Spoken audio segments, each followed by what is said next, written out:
On tonight's third and final For the People, Miguel Blancarte sits in conversation with fellow Illinois Latino Alliance members Juan Carlos Linares, Cristina de la Rosa, and Marcela Rodriguez, discussing the issues that matter most to the Latino community this election cycle.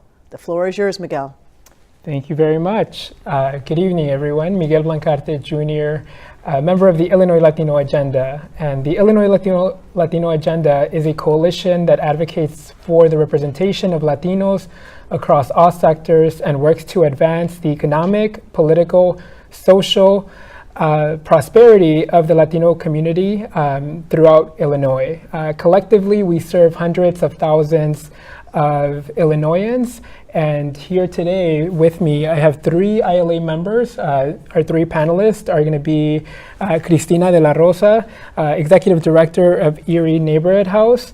To my left here, I have Marcela Rodriguez. She is co-executive director of Enlace Chicago, and Marcy is also a co-chair for the Illinois Latino Agenda.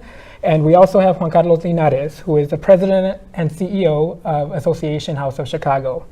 Thank you all so much for being here today, for joining me in this conversation. And just to kick us off, I want to ask Juan Carlos, from your perspective, what are the critical issues at stake for the Latino, Latina, Latinx communities in this presidential election, and why? Yeah, thanks, Miguel. So there's a lot of issues, right? But we kick off, I think, with our own identity, right? So Latinos, we have thrived here in Chicago. We have thrived around the country. I feel like we've really been heard through this Democratic National Convention, but that's a threshold thing, right? So being heard, being seen, presence is one thing. But pointing out, we have CEOs here, right? We have a 26th Street that's been the second largest revenue generating area in the Chicago area for like 20 plus years. So the next step isn't just presence and identity, it's how do we bring resources back in an equitable way to represent us so that we can go out and thrive further. And Cristina, same question for you.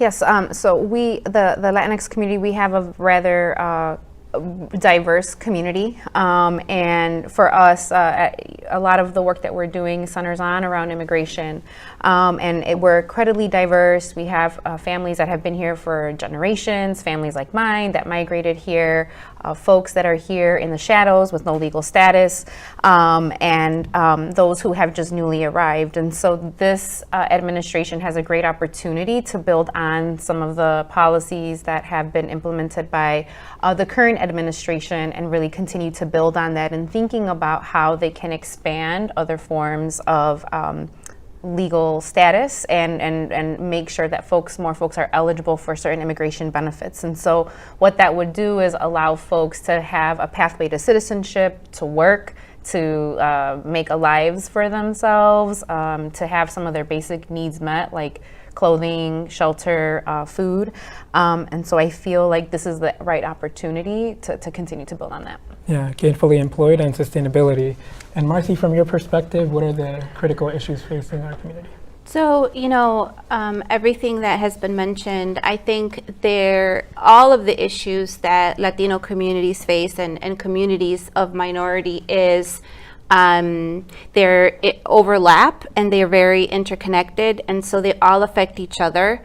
Housing, immigration status, health, mental health, access to education, community safety are all issues that we hope that this incoming administration will really focus on levels of investment, equitable investment, so that our communities can also succeed and continue to flourish. And Juan Carlos, Association House of Chicago also works on some of the issues that Marcy just mentioned, right? So a couple things, yeah. So you mentioned mental health. Let me start with housing, though. You mentioned shelter as well. There's a real opportunity. I was actually encouraged listening to the convention yesterday with Barack Obama's speech. We were all inspired by Michelle, right? Yes. I was inspired.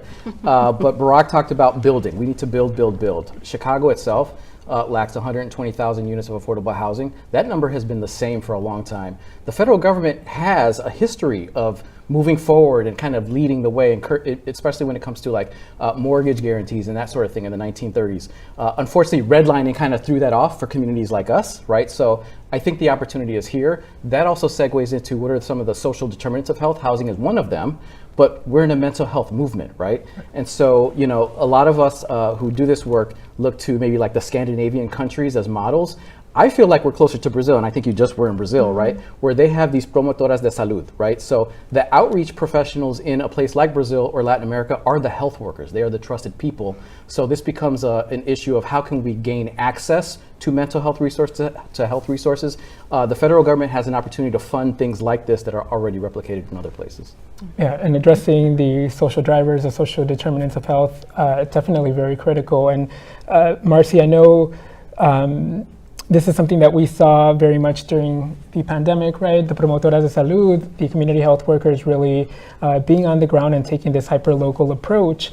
And Marcy, I know we collaborated in Lasted Chicago and my former organization where I was at to really be able to provide access to care. Did you want to add to that? Sure. I think, you know, when I came on to Enlace, we had just completed this beautiful new building that everybody was remote and we weren't able to utilize it. And so through a partnership with Esperanza Healthcare Centers, with the City of Chicago, Latinos Progresando, we were able to convert that building into a vaccination site. And so I think that as much as there's lack of funding, lack of opportunity within communities, I think the Latino community has shown so much resilience and resource for each other in collaboration, in partnerships to address some of the issues that really face our communities and affect our ability to live in decency.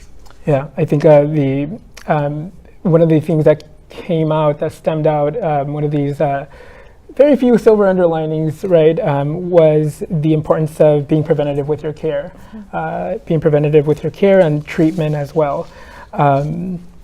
I wanted to move on to the next question because we have a couple of minutes here, but the next president will be tasked with making key appointments that shape the national policy. How important is it that Latino voices be represented in these decisions, and what should we, the Latino community, do to ensure that we have a seat at the table? Juan Carlos. Yeah, I mean, this is an interesting election in that, as our population grows, the Latino population, the Latino voting population, my own son turns 18 this year, so he'll be voting for the first time. I think as important as having folks go out to vote, it's what are you voting for, right? Let's educate yourself, but that's our responsibility as well to get that education out there. Specifically, you asked about appointments and that sort of thing. I teach law part-time, and the Supreme Court has never been as controversial a topic as it is today. I mean, we know with the Roe decision coming down, that sort of thing. The next, at the federal level, who the president is going to be super important for our national future, but it also comes down to just a very local, like who are we talking about locally and where are their issues as well? Yeah, and one of the issues the Illinois Latino agenda really deals with is representation, civic engagement, and ensuring that we have equitable representation at all forms of government, because we do deserve that representation. Juan Carlos, Marcy, Cristina, thank you for your powerful insights tonight. As we've heard this evening, the election isn't about candidates. It's about the future of our communities. The administration will have the power to shape policy, representation, and the very fabric of our communities. It is up to us to ensure that our voices are not only being heard, but also that we lead the way. Let's stay engaged, let's vote, let's continue advocating for equitable and just communities. Please visit IllinoisLatinoAgenda.org for more information about the coalition. And Hugo, I'll pass it back to you. The challenges are great, but the opportunities are even greater. Muchísimas gracias a todos ustedes. What an informative conversation. Miguel Blancarte, Juan Carlos Linares, Cristina de la Rosa, Marcela Rodriguez. Thank you again to all of you.